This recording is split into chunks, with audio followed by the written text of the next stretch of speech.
Oh, so Carol, what happened last week with me and Ty is we got on the Zoom. Where'd you go, Carol? Carol? Sorry. Oh, that's okay. So I pressed the wrong button, and apparently the other button was like close out of the chat. That's okay. I was going to get to my Zoom or, my boomer story about using Zoom last week. So me and Ty were recording and, we were on my account and I've got like the free version. So it's got like, it times out after, I thought it was 45 minutes. Apparently it's like 30. So yeah, we were like getting to the end of the first session. I was like, all right. And I like ended on a point. And then I was like, all right, before I go on from there, like, hey, Ty, I'm going to close this and then start a new chat and then we'll start over and then we'll do the second half of the podcast. Cool. And then we close out and I send her the link and then we get started and like we're doing the second half of the podcast and I forgot to hit record and You're like, I didn't record this shit. There's a whole, 25-30 minute half a podcast that doesn't exist because And it was good. It was too. Fire too. Yeah, I thought we killed it. It was fire. Yeah, it was fire and just like into the ether. Yeah, mistakes were made. 1, 2, 3, 4. Hey, this is D Knight. This is Carol. This is Ty. And you're listening to the Pardon the Insurrection podcast. How we nailed it that time. Because if you were with us last week, what had happened is Carol was not with us. It was just me and Ty. And I forgot that Carol wasn't with us. And I think Ty took you a second too, because normally Carol introduces herself. She likes to be in the middle. Yeah. In the middle. So I was like, just like, this is D Night. And then me and Ty just sat there and looked at each other. They're like, oh yeah, that's right. Carol's not here. Something else usually happen about now. Yeah. But the gang is back, folks.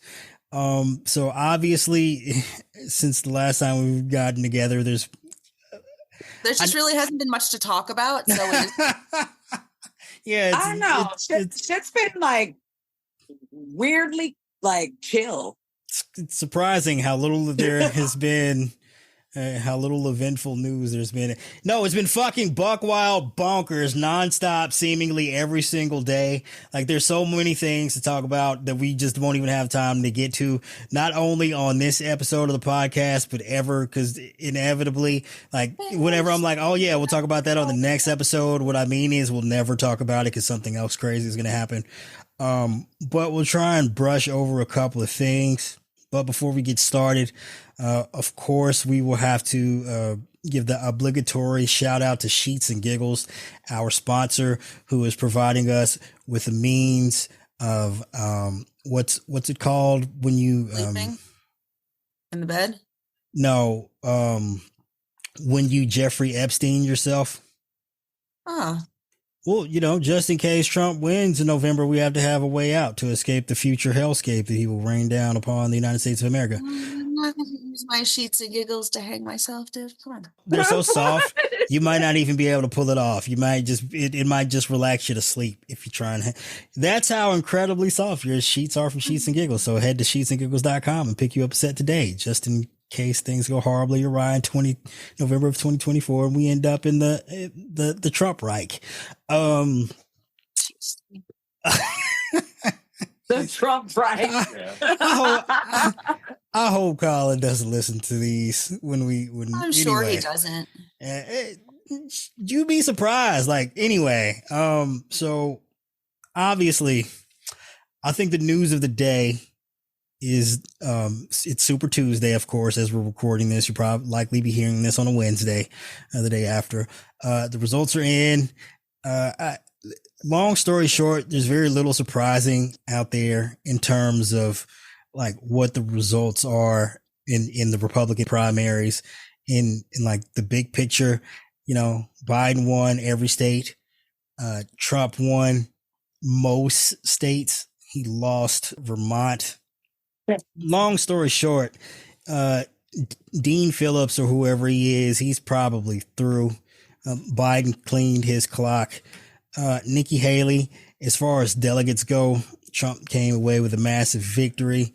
But if you look at things in a more granular level, Trump was polling nationally at something like 60 plus points over Haley. If you look at the turnout and the vote share in the GOP primary, Trump is winning most of these states by 25, 30 points. Again, lost Vermont. Biden, on the other hand, is performing exceptionally well. He's winning a lot of these states at close to 90%, if not over.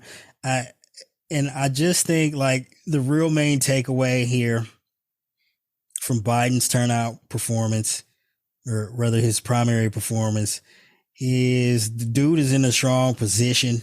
I mean, obviously anything could go wrong in November, but if things continue on the pace along the path that they are, like not only will Biden likely win in November, it's entirely possible we could win the House back. Probably going to lose the Senate unless, there's some unforeseen circumstances, which again, given the state of legal affairs on the Trump side of the ballot, anything can happen. Plus, you never know what's going to go on in Kentucky. Not Kentucky, yeah. Georgia? No, wait. Where's McConnell from? Oh, Kentucky. Yes. Kentucky. Yeah. So I meant Kentucky. Yeah. They have some wonderfully fried chicken. Oh, that's not like literally from Kentucky, is it? No. So Biden, is winning Iowa by 90, over 90, North Carolina by 90 plus, Maine by 90 plus. Like, people have the opportunity, if in the Democratic Party, if they wanted to cast a protest vote, Dean Phillips is on these ballots, guys. They could do it. I know there might have been some concern with the level of undecided voters in Michigan. That appears to not be a nationwide issue here, because Biden is crushing it in the primaries. Trump, on the other hand, he's got some issues. And I think if I wanted to highlight just a small handful of things. So from, I think, was it North Carolina exit polls, I believe, in the GOP primary? One pretty alarming number, if you're a Republican, has to be, and this is from Haley voters specifically in North Carolina, will you vote Republican regardless of the nominee? That's like you voted for Haley in the primary, you're leaving the polls, you take an exit poll. Will you vote Republican no matter whether the nominee is Haley or Trump? Yes is 18%. No is 81%. That is a fairly alarming number. Okay, so that's of 247,000 voters. 200. I'm looking at the results now. And you said 20%? Yeah, 18% will vote Republican regardless of who the nominee is. 81% no, they're not going to guarantee that. Okay, so that's 193,362 votes who wouldn't vote for Trump in that situation, out of the 247,900 people who voted for Nikki Haley in North Carolina today. Yeah, now that's not saying they're absolutely not going to vote for Trump, but that they won't guarantee that they will. Just saying, yeah, that's almost 200,000 votes. Yeah. So, let's say, let's say half of those people who are uncommitted to voting Republican in November decide that they're not going to vote for Trump, or even better, that they're going to vote for Biden. Like, Trump loses North Carolina, it's a wrap, folks. If Trump loses North Carolina, there are a couple of states that if Trump loses, that you can guarantee it went poorly for him in other swing states. And North Carolina is not only one of those states that could decide the 2024 election, but it's also one of those states that's probably very representative of what GOP turnout will be in November. So if he's losing there, if he happens to like again, like, maybe 10-20% of the Republican base who voted for Nikki Haley decides in November they're not going to, like, it's a wrap, because that means he's probably lost Georgia as well, and of course Pennsylvania and Michigan. And if that happens, like, there's no mathematical path to victory for Trump. So I know we're all pulling our hair out because we're concerned, because we know if Trump wins, things are probably going to go downhill and terrifically fast. As he's mentioned, he'll be dictator on day one. But like, it's not doom and gloom, right? So there's a lot of paths to victory for Biden, and today is proof that there's not that many for Trump. And so if you just do the work, guys, you turn out the vote, like, we should be okay. Like, again, it's a long time between now and November. So you got to hustle. You got to do the work. Got to spread the word. It's a long time, but it's not enough time. And honestly, like, okay, I don't know, maybe this should be for my closing thoughts, but Trump is a whole ass mess.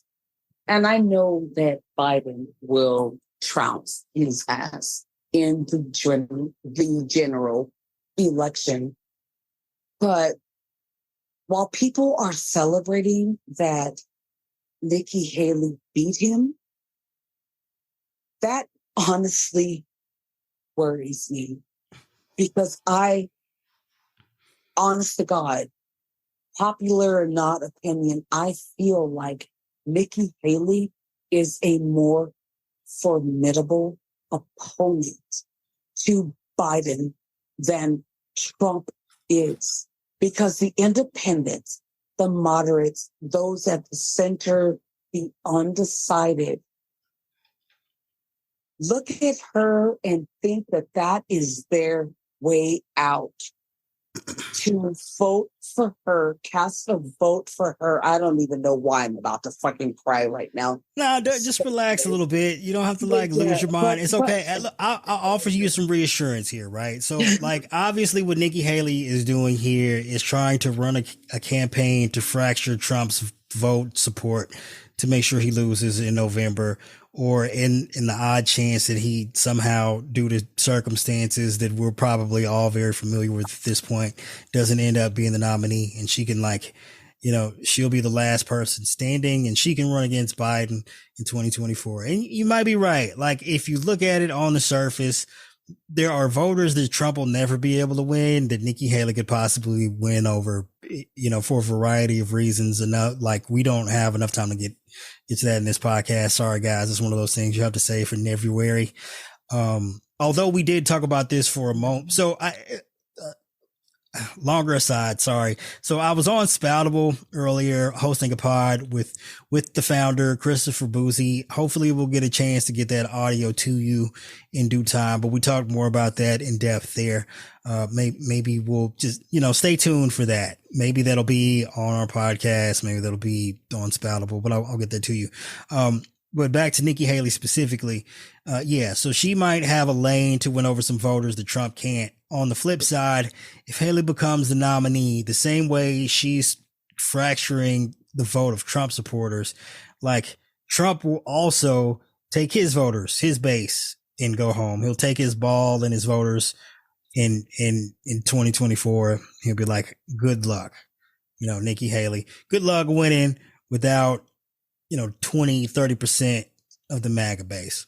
So whatever your concerns might be about a Biden-Haley election, I get it if we existed in a vacuum, but in a world where Trump exists and people just simply will not go out to vote if Trump isn't on the ballot, we'd be better off with the fucking Haley-Biden matchup, to be fair. We not only would we win the House, we'd probably win the Senate, and we might win some red states that you never even heard of. Biden, like never even heard of. Not heard of, but like heard of Democrat being competitive. No, what I love about the left is that we can disagree, and No, we can't. honestly don't care. But I honestly don't have that kind of confidence. I feel like Trump is the nominee, no question, hands down. Nikki, my confidence is shaken in that though we like have our schadenfreude and like, oh, she won the DC primary and this, that makes her dangerous to me. No, I get it. I understand what you're saying. Like Nikki as a candidate, you're like, oh man, this should be tough competition. But like again, like we don't live in a world where Nikki Haley exists with no Trump, right? That's not how it's not how it works. Like, and I hate to like I don't really. It's not that I hate these guys, but I'm not a huge Lincoln Project. I'm not a huge Lincoln Project guy. We don't talk about that much on the podcast. I'm not really a big fan of theirs. I do, however, rock with Rick Wilson. That's my guy. I kick with him. And one of the things he talks about is that because they do polling on this, what would an election look like without Trump as the candidate, and bare minimum 15-20% of Trump voters. Not only are they not voting for Nikki Haley, they're not voting, period. Like literally 10% of the electorate will not exist in November. Like they're not coming out. Like, and that could be like disastrous for Republicans in more ways than just not winning the presidency. Like the House is done in that case, probably losing the Senate. And, I can't imagine in semi-competitive states where like governorships are involved, obviously North Carolina, they've got a Nazi candidate running. Oh, Jesus fucking Christ. That's my home fucking state. Yeah, I'm sorry. Well, that's a Republicans. Democrats still have a reasonably normal candidate running against them. So it's not, but what I'm saying is, it's like just based on pretty simple numerical math, like if Trump's not the nominee, the entire party is doomed. And that's probably why they've been so dedicated to making sure he wins these primaries, even if he does come out weaker having faced Nikki Haley. But what I'm saying is whatever fear you might have about Nikki Haley as a candidate, totally understandable and respect that. But that's only in a vacuum. Like in real world circumstances, GOP nominee Nikki Haley would doom the Republican Party. And I hope you're right. Yeah. I swear to God, I hope you are fucking right. Yeah. So moving on from that, again, if you want more, post Super Tuesday election coverage, I'll have that coming to you from Mr. Boozy here. Spent 2.5 hours with that dude chopping it up. So you've got plenty of basically pardon the insurrection style content with the owner and operator of Spoutable coming. So it was also a big day in the lives of our co-host here. So Carol had her birthday yesterday. Am I allowed to tell people how old you are, or do we like? Sure. No, I'm 40. I'm 40. You sound so excited. I'm so excited. Now people can say, "Wow, you look good for 40." Well, I don't want to be instead of like 30s. That's such a backhanded compliment. Yeah, I don't want to be extremely forward, but like you look good. No matter, it doesn't matter how old you were. You look good regardless. If I were drunk in a bar and you were there, I would sloppily hit on you. How about that? Ty, I concur. I would sloppily hit on Carol too. Yeah, you'd have me and Ty trying to take you home, except for the unfortunate fact that Ty is no longer single. She tied the knot earlier today. She's a newlywed. I know, don't worry. We're not keeping her away from her husband tonight. They already consummated that thing before they even got started. So they got the formalities out of the way a number of times.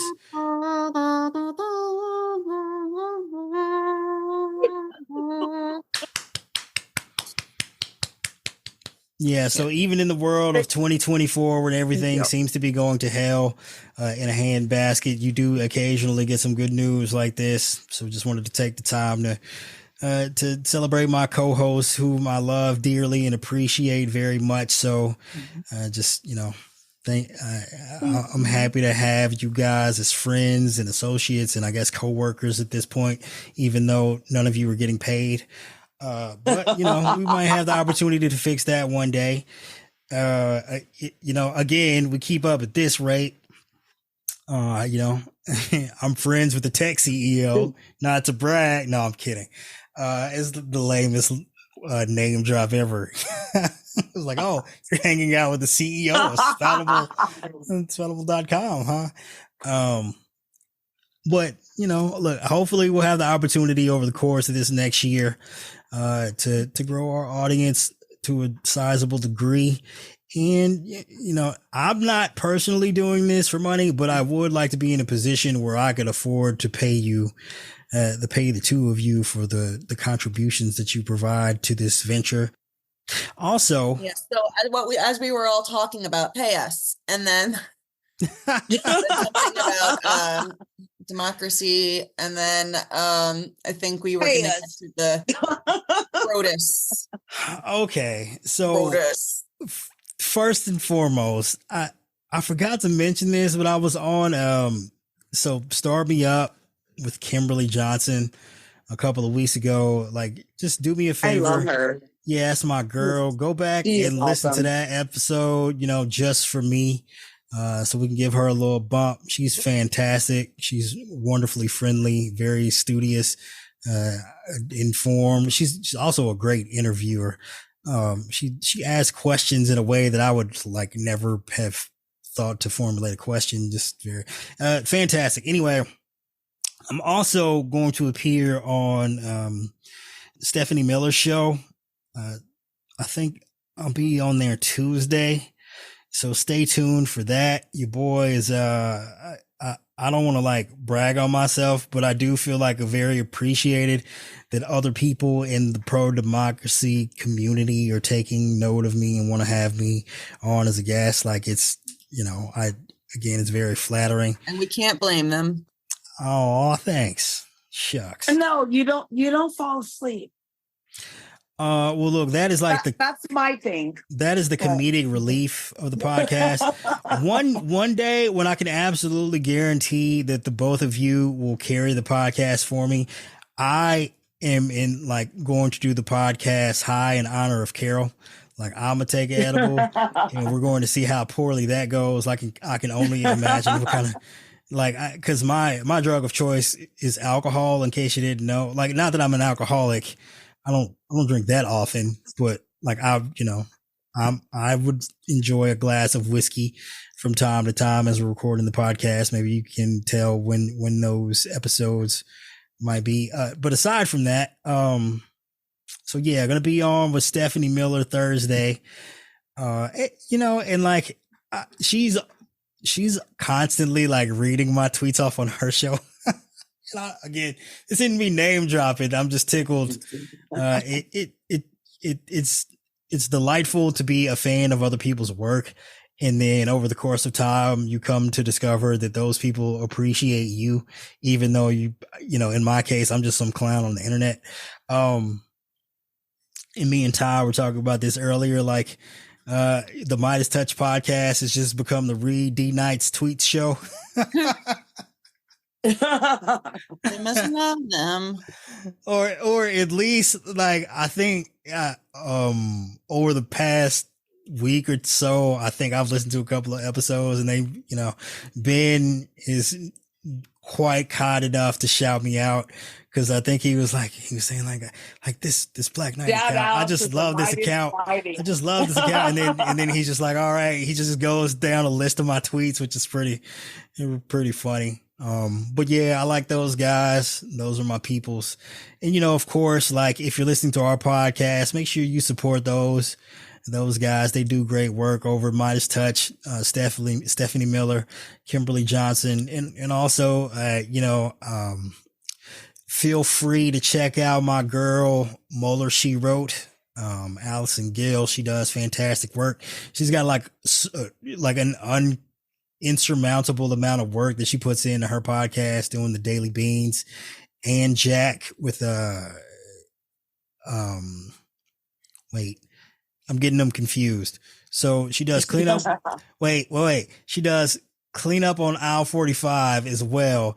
And that's the one that she hosts with Pete Strzok. So Jack's Andrew McCabe. Oh. Yeah. Okay. I was like, wait, I can't remember which one of them is on which podcast. Cause she's like, yeah, I'm so mad. Like she swooped it. Not that I don't love you two guys, but like, I'm a Pete Strzok guy. And I feel like if she gets Andrew McCabe, like, can I at least host a show with Pete Strzok? I mean, damn, just stealing all my favorite people, all my favorite law enforcement. I will allow it. I'll allow it. Yeah, you do what you want. Nah, I'm kidding. But yeah, I just, she does great work. I'll allow it. Yeah, make sure you check all those people out. Support our community. I get accused of this all the time on the internets, on the social medias from the white. I do this every time. On the interwebs. The right-wing nut jobs. It's just so ironic how white-wing nut jobs is also applicable, of being like a paid Democratic shill, like the DNC somehow funding this operation. Dude, I tweet on the fucking internet and I record a podcast on Zoom. Like, no one's out here funding this. I'm not doing it for money. I just want to survive. I don't want to end up in a pogrom. Yeah. You don't want to be pogromed. We don't want to be pogromed. Yeah, Trump is literally out here telling you he's going to round people up on day one. And like, I know if you're white, you're probably assuming, well, he means, immigrants who aren't here legally, correct? No, he just means whoever he feels like rounding up. Wherever the fuck. Yeah. So you brown?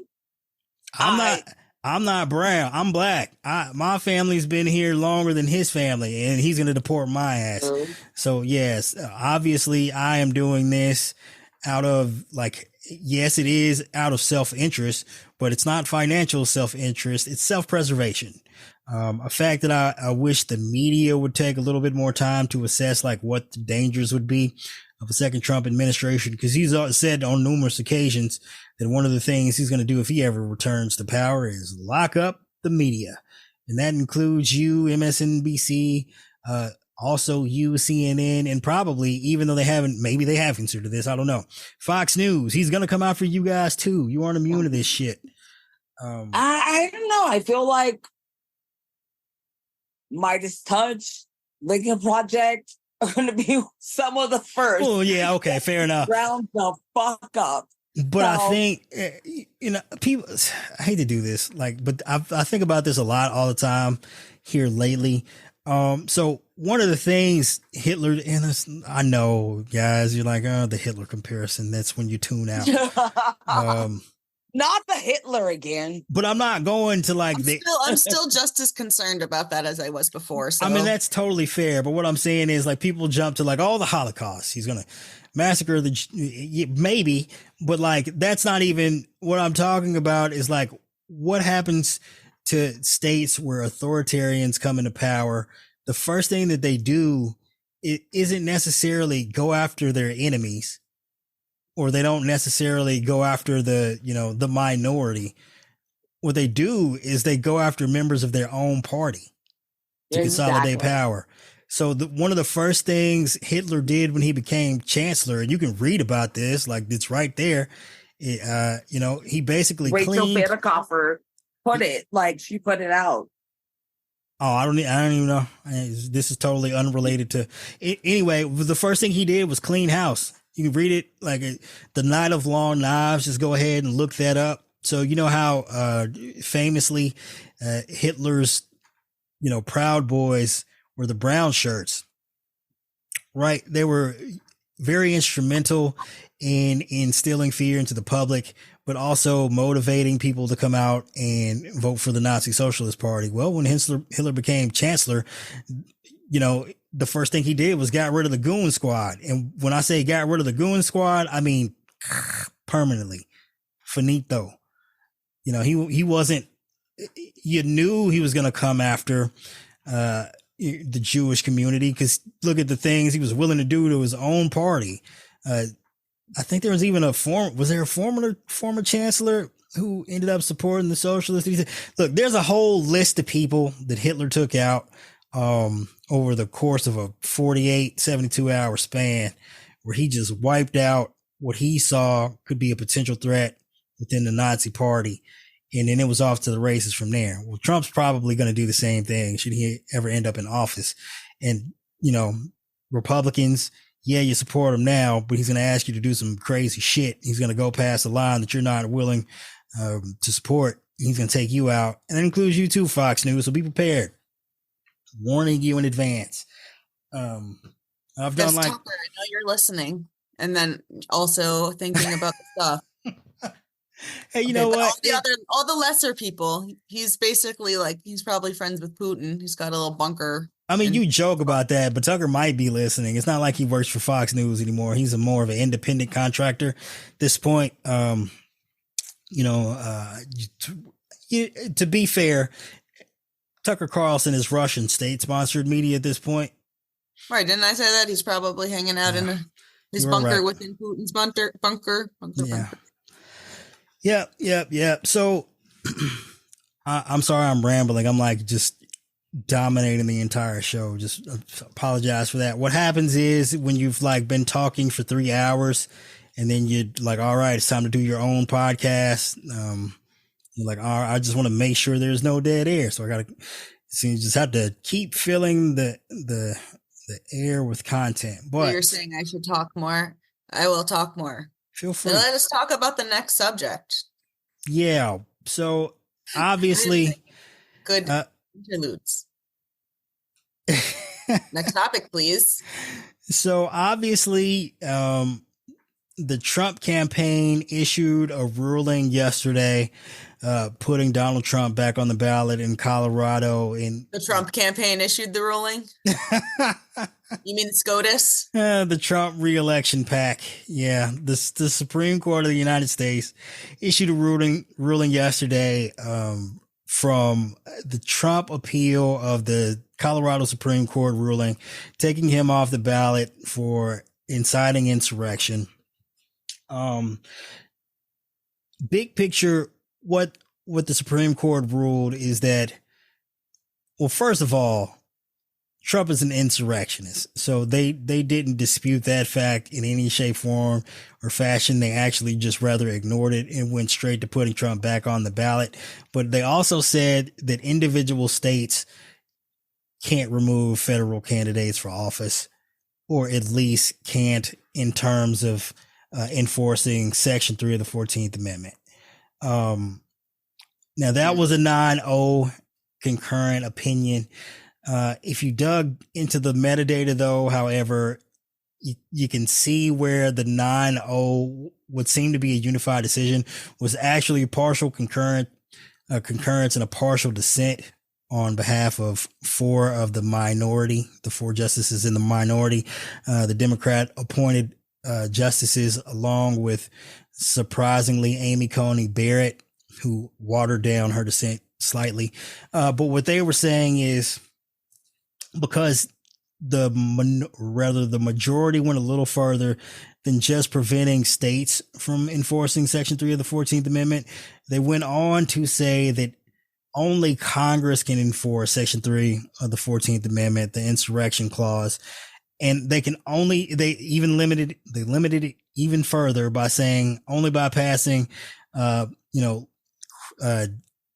enacting legislation, basically passing a bill, creating a law that creates a process to enforce Section 3 of the 14th Amendment. So they went super far. Long story short, what they did is they made it impossible. They made it impossible for an insurrectionist to be removed from the ballot. That's basically what happened. Because they're like, not only can the courts not do it, not the states, not the federal courts, not even Congress, by choosing to not seat an insurrectionist, but you have to enact a statute, pass a law, create a bill, pass a law, enforcing the Insurrection Act. They basically killed Section 3. That's what they did. Fuck. I'm trying to process that, Yeah, it's very disheartening. At one level, I'm like, if it was unanimous, like, surely they wouldn't lead us down this path, but I don't see how. Haven't we enforced that before? Like after the Civil War? Did they just enforce that by locking people up? Well, no. Well, did they pass a law at the time? And if so, is that law not on the books anymore? No, they actually. So what you're talking about is precedent and stare decisis, and the Supreme Court cares about neither. But yeah, I mean, specifically, there was a period after the Civil War, after the enactment of the 14th Amendment, where numerous former Confederates weren't allowed to take seats in state legislatures and state offices, and weren't eligible for election for federal office.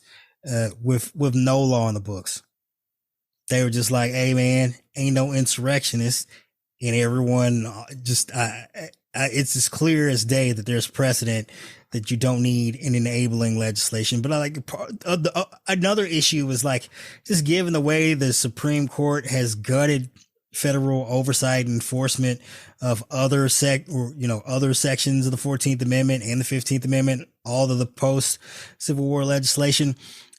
When they feel like it's states' rights. And then when it's something they don't want states to do, is oh, well, now Congress is supposed to do the job. Even though I'm sick of the Supreme Court, we have to stop treating them like a legitimate body. They're bad faith actors. And they broadcasted in advance what they were going to do. It was no surprise they were going to try and find a way to wriggle out of keeping Trump off the ballot, but that they went so ridiculously far as to make it impossible to keep any insurrectionists off the ballot. Just bananas. It's fucking bonkers. You can get more in-depth legal, can't talk 4 hours into this, legal analysis about what the Supreme Court ruling means, how it ignores precedent, how it affects the possibility of how it affects the possibility of the 14th Amendment being used in the future. We're just here to tell you it's basically straight up bullshit. They don't care what's in the Constitution, and it's not the liberal justices' fault. Again, you're going to see that 9-0, but that doesn't spell out exactly what happened. I believe they intended to leave a lot more wiggle room for federal courts and Congress through a number of means to keep insurrectionists off the ballot. But the actual insurrectionists, they're nah, we got to bail Trump out. And that the fact, I know I keep rambling on, and I'm so sorry, but there's been so much. The fact that they issued this ruling over email, the court wasn't even in session. They didn't wait till they were back on the bench. They're no, Super Tuesdays tomorrow. We got to drop our campaign donation to the Trump or the Trump campaign. Yeah. Yeah. Very disheartening. You guys look so defeated. Yes. I'm tired. This was part of the fucking plan to just continuously beat us down with different news and shit for years and years, to the point where I'm yeah, whatever, my rights, yeah, fuck it. That's their plan. They've beat us into exhaustion. Anyway, what were we talking about? Doom? No, I'm just kidding. We'll be fine. Yeah, the Trump Reich is where we're heading. Don't worry, one of those guys has to die eventually. Well, the way the media covers it, it seems like they're hoping it's Biden that goes. Obviously, Biden's bad for ratings. He's boring. And you can tell that from the news stories. The only thing they ever really seem to talk about is one when he's underperforming in polls, because when he's performing well in polls, you totally ignore that shit. And two, like his age. But they don't talk about anything else. All of his accomplishments, the economy, the bills he's passed, how they've had an effect on people's lives, none of that. They don't care. Don't care. Yep. And then Trump was good for ratings. You were tuning in every morning into the Trump show, whether that be on CNN, MSNBC, or Fox. All 4 years of his administration, people were like, what the fuck is he going to do next? Or is this going to be the day we're all going to die? You know, the media is willing to risk our very existence, if not just our democracy, to get that dude back in office for ratings is insane. You know, sometimes I think about helping Trump win just so he can kill them first. But you know, then I come to and then you second. Yeah, that's the thing. Maybe if I was a little bit lower on the list of priorities, I might be enticed to. Oh God! All right, you know, anything else you guys have been keeping up with the news? I know the Finding Willis thing down in Georgia went off the rails. I don't think she's going to be disqualified because there's no real evidence presented that's worthy of that. But you know, anything could happen again when it's up to the judge's discretion. No, don't care. I just see this as a fine example of a general policy of honesty and, you know, having a reputation. I think that really dishonest and unreliable people underestimate the importance of credibility. They don't think about it because they lie all the time, but they don't consider, like, I'm not to be an asshole, but like I think that people say I'm credible because I don't lie in general. Like, I'm extremely honest. And if it ever came up, I think that would be strongly in my favor because that's a fucking reputation trait. And people who don't have that are just like, they kind of forget that other people do value that. I don't know what we were talking about anymore. It's totally fine. So, Kenneth Cheese, bro. We were not talking about him. No, I was just moving on to another subject that you know, okay, either of you might find particularly interesting. So it turns out that Cheese, bro. You know, so he's been making the tour around various states, of which he tried to basically steal the election in 2020, cooperating with investigators. And it turns out like he made a statement saying that he didn't have any social media accounts that weren't already publicly known.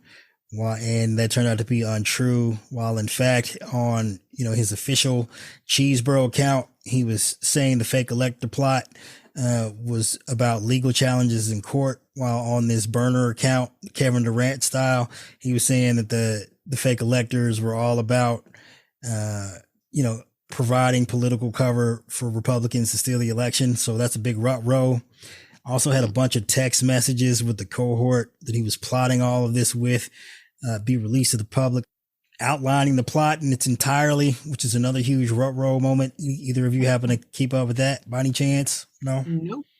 That's okay. So Alan Weisselberg here. He is. Yeah, he's forked. Stick a fork in him. He's done. Stick a fork in him. He's done.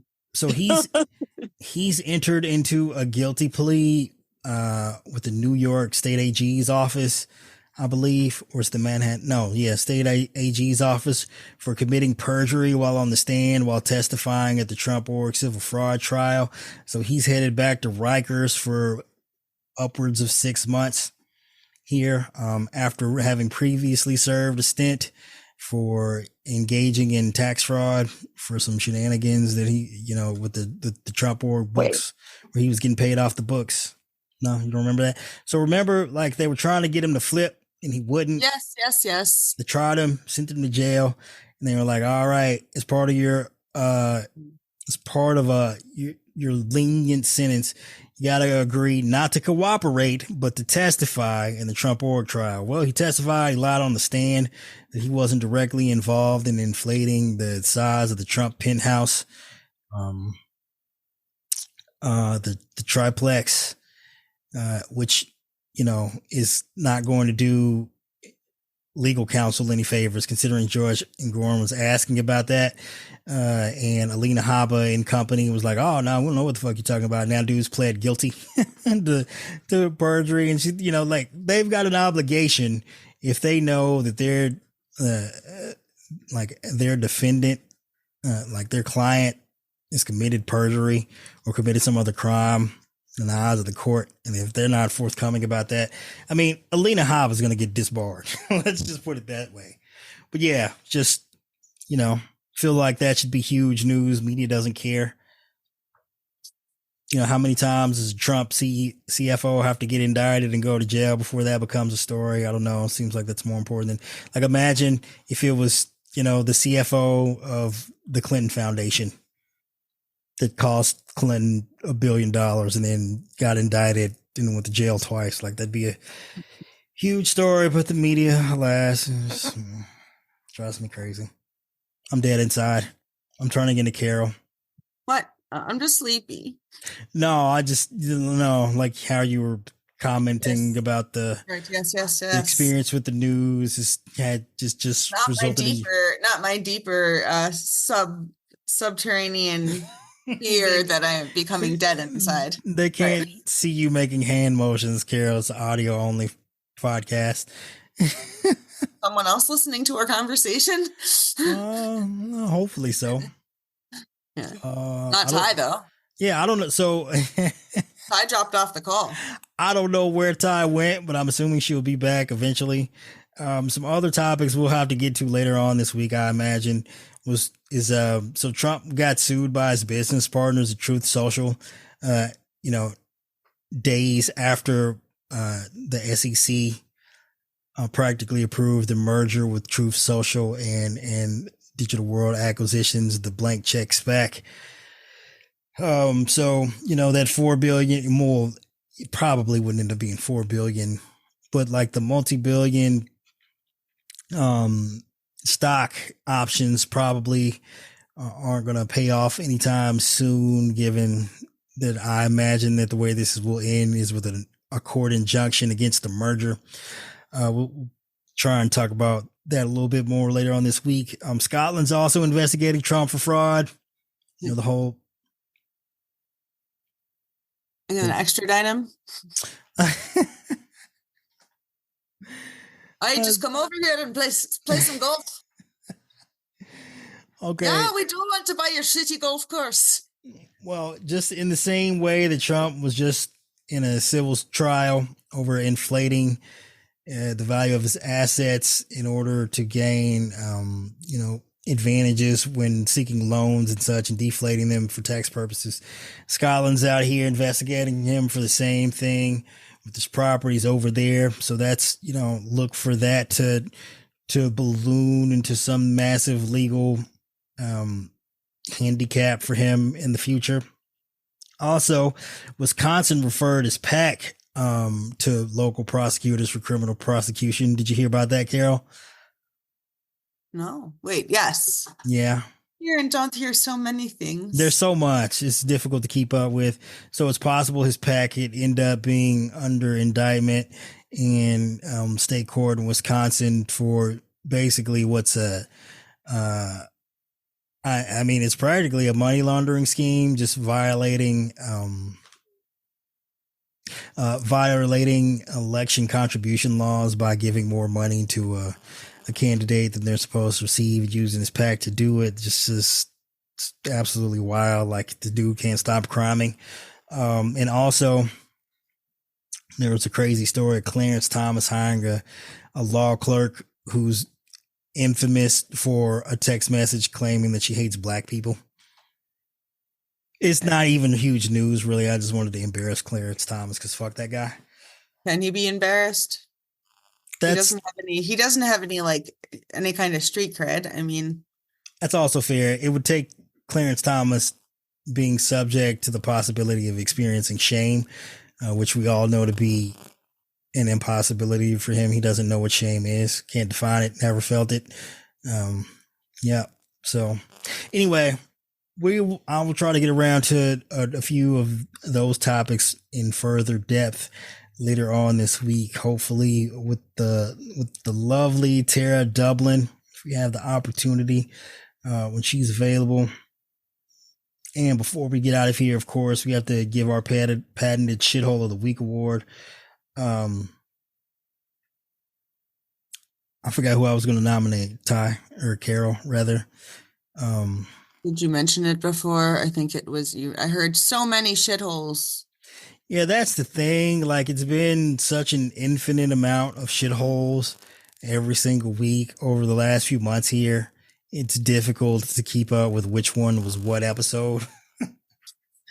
I think I'm gonna. I had a couple of honorary mentions, but I think I'm gonna go with Dean Phillips, honestly, because the dude said when he launched his campaign that today was the day that if it seemed like his campaign wasn't viable, that he would hang it up, he'd drop out, and then he would go endorse Biden and continue to campaign for him until election day. And if you've seen the polls, seen the results of Super Tuesday, his campaigns are dead. Like, Biden killed off the Dean Phillips campaign. Like Marianne Williamson was getting about as many votes as this dude. Like, Undecided was beating Dean Phillips. Campaign's over, and this dude's talking about he's gonna reevaluate, but he might stick in it. Get the fuck out of here, Dean Phillips. Shithole of the week. Sure, you got any closing thoughts by any chance? Yes. Don't try to place a dinner order for the week at 12:30 a.m. while you're trying to do a podcast, because then you won't be a very good co-host. It's just my tip. Those are my tips. Also, having done this from personal experience, your options become limited the later it gets as well. So not only are you not going to be the greatest of co-hosts, you're going to be disappointed when you do get your food, in all likelihood. So yeah, it's unfortunate. Sorry, Carol. I'll order you for tonight. I've eaten dinner. I'm gonna go to bed. I'll order you something in advance. I'm meal planning.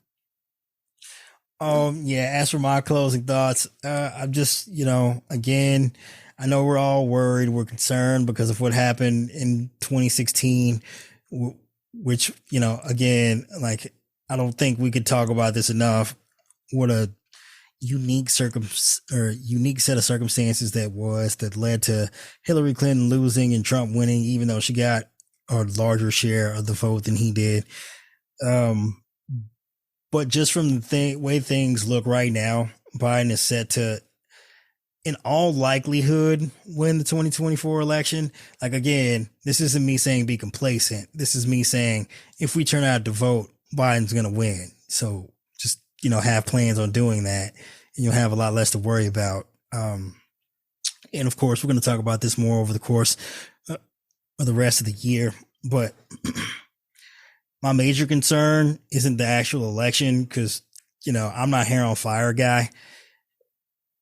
I'm really practical. And if it looked like Biden was going to lose, I'd tell you, hey, maybe we should be concerned about that. What I really am concerned about, however, is that Biden's going to get enough votes to win enough states that he's, easily going to beat Trump.